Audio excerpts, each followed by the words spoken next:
Welcome back to the Morning Brief. And so we start off this morning by revisiting the civic space, of course, rightfully so, because of the concern over the shrinking civic space, either online or offline, especially within the context of what seems to happen time and again with, confrontations between members of the armed forces and civilians that leave a sour taste in the mouth. Of course, we're also examining this side by side with the calls, or if we could put it differently, the appeal by the Inspector General of Police of better reporting in the understanding of the force of the conduct of the erring police officers. So how does this impact on the psyche of the citizenry? And we've begun to get an understanding of the impact of this already, particularly with the review of some of your thoughts. But let's get right into this conversation this morning. And joining us to have this conversation, okay, before we introduce our guests, let's take a short break, during which we'll review yet again that viral video of the assault of the couple. How did I pass your car? How did I pass your car? How did I pass your car? Oh, God. Jesus, oh. Jesus. Oh, no, Jesus. Oh. Come out. He's not feeling fine. He's not feeling fine. He's not feeling fine. That's why he's dragging. I said so, come down. Jesus. Talk home. Jesus. Okay. No. How can you see what they did to my eye? Are you seeing? You're not supposed to be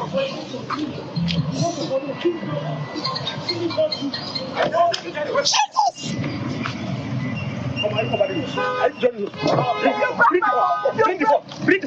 Bring this one. Why are you covering? Give me this one.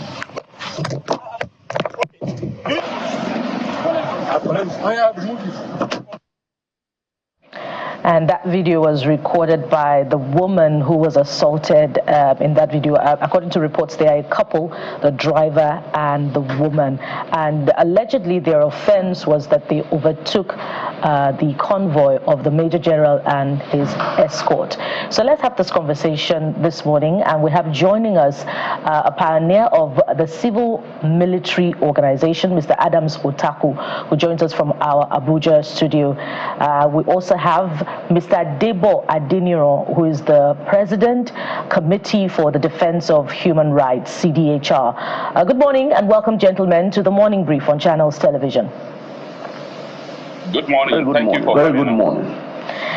Thank you for coming. So, Mr. Otaku, I'm going to start with you, and for good reason. We started off this morning by asking what could be, particularly in recent times, the psyche of the average military man as far as their engagements with civilians, with the generality of the citizenry is concerned. Of course, we have a mental background from the military era where we saw, military officials right, in broad daylight, meting out punitive measures on the citizenry. Of course, those images have not immediately faded out. We'll still see, bits and pieces of that kind of conduct, in modern times.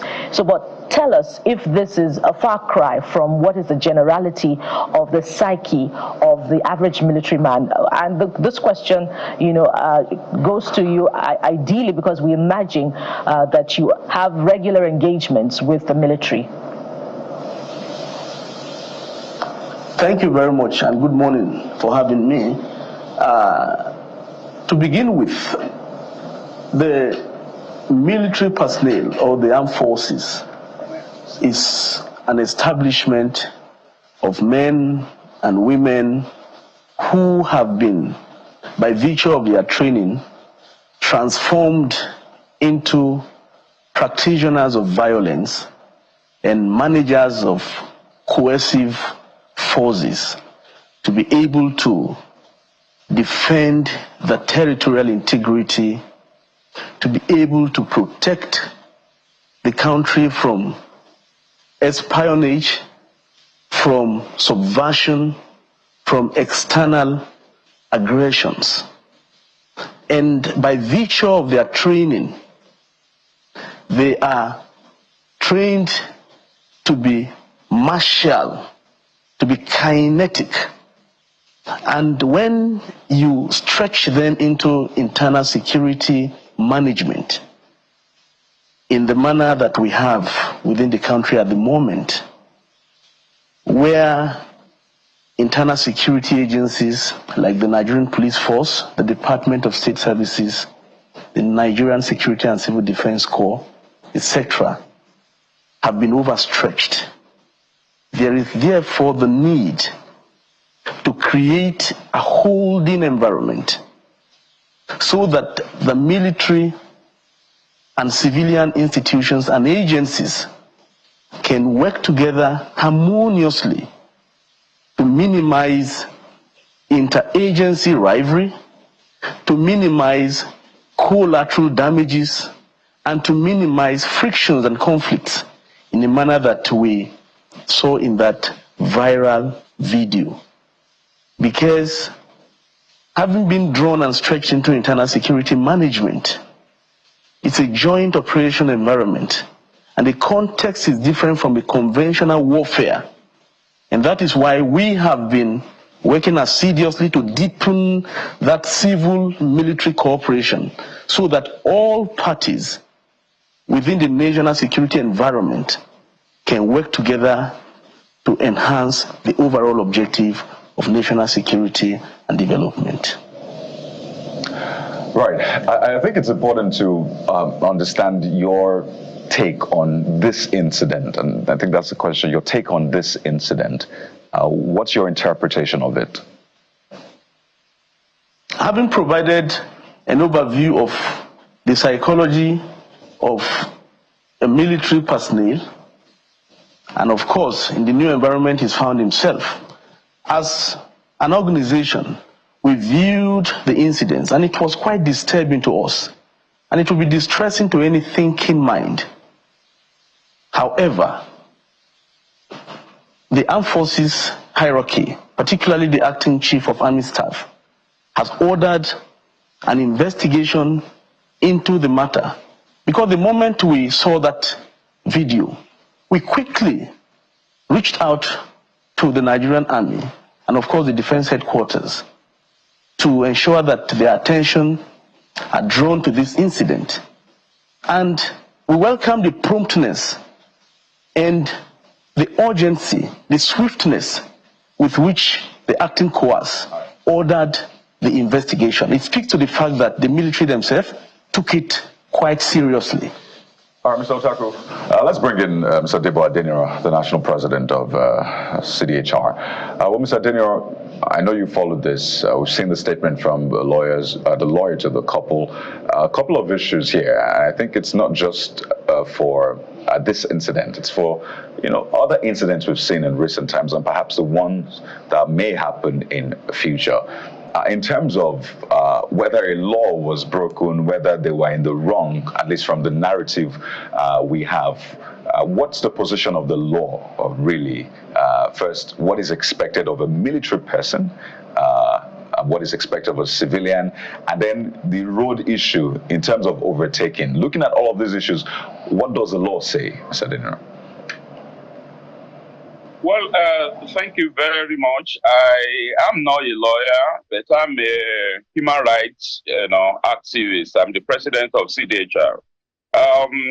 What I believe should have been done would have been for the military, even if they were in the right, to be civil, because they have sworn to subject themselves to civilian authority.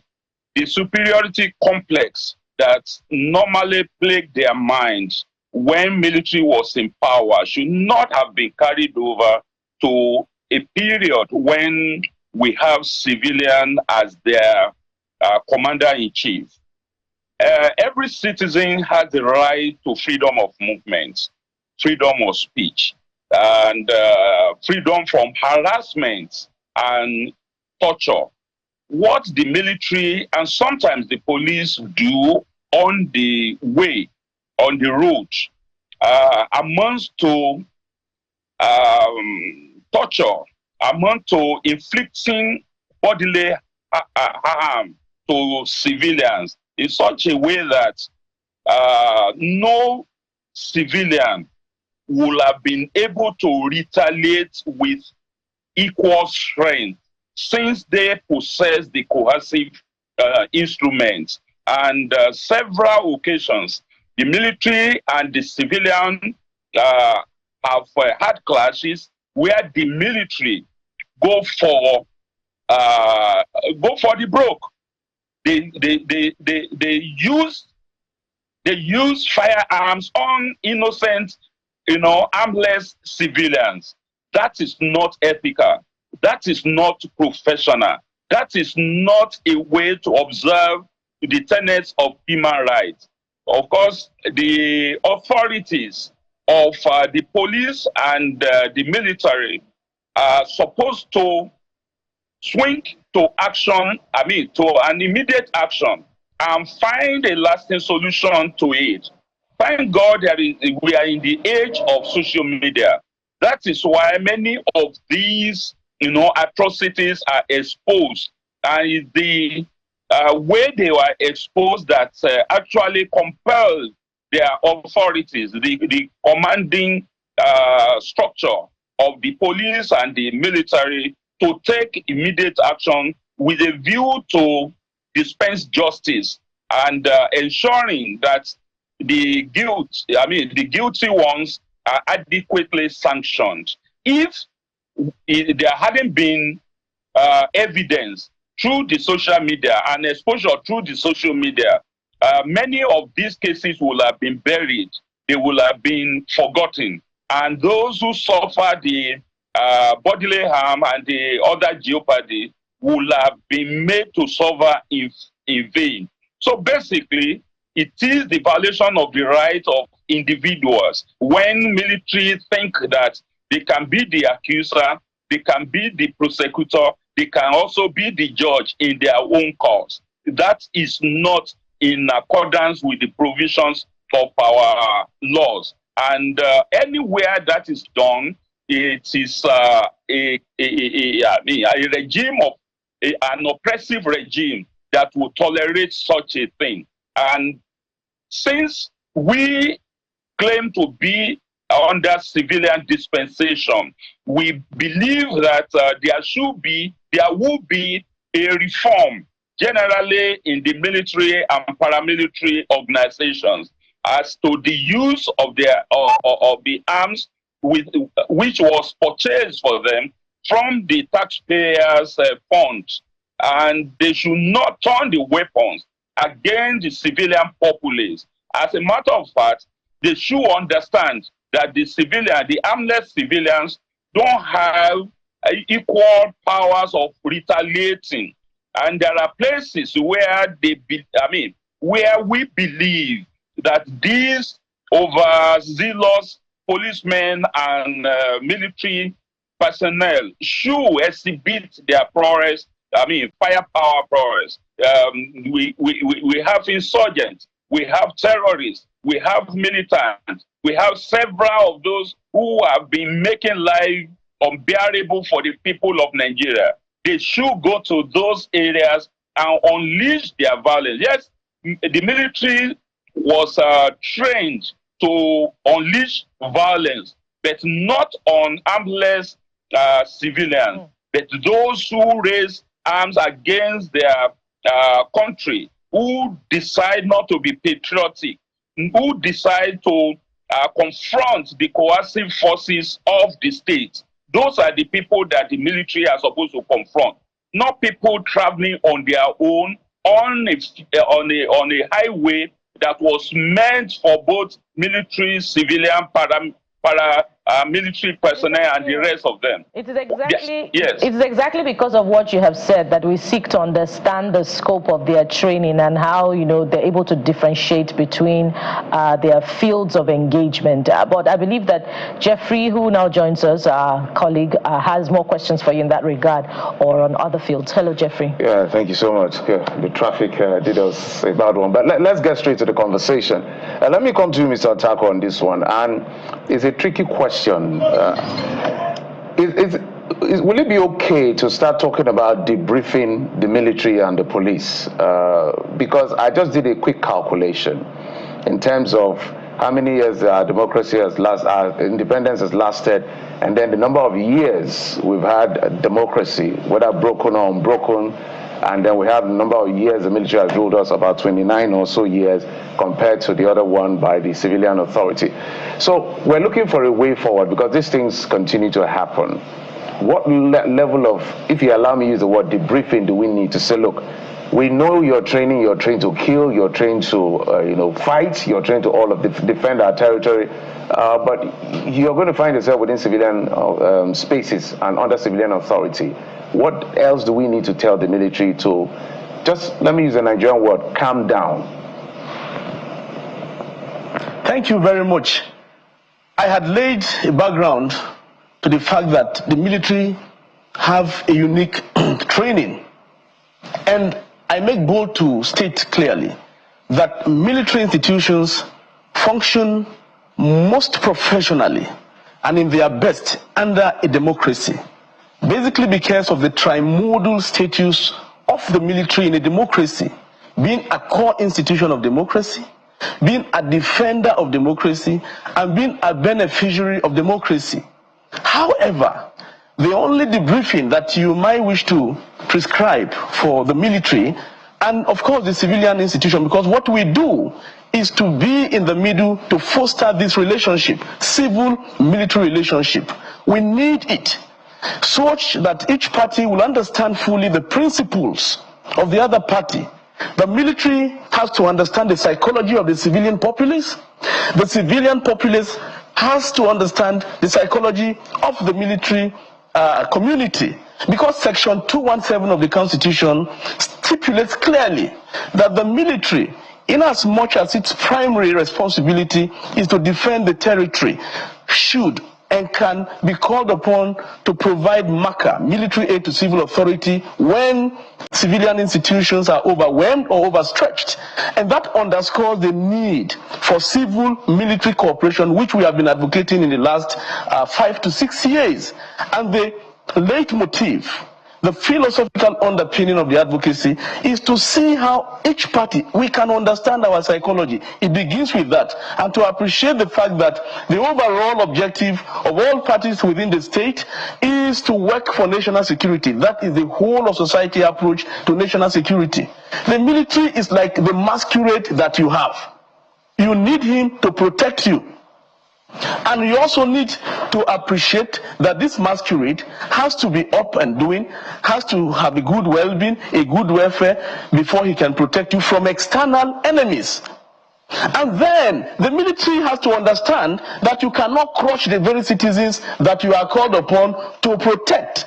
These principles must be clearly understood. That is civil-military cooperation. Unfortunately, we've not been able to deepen this tool enough.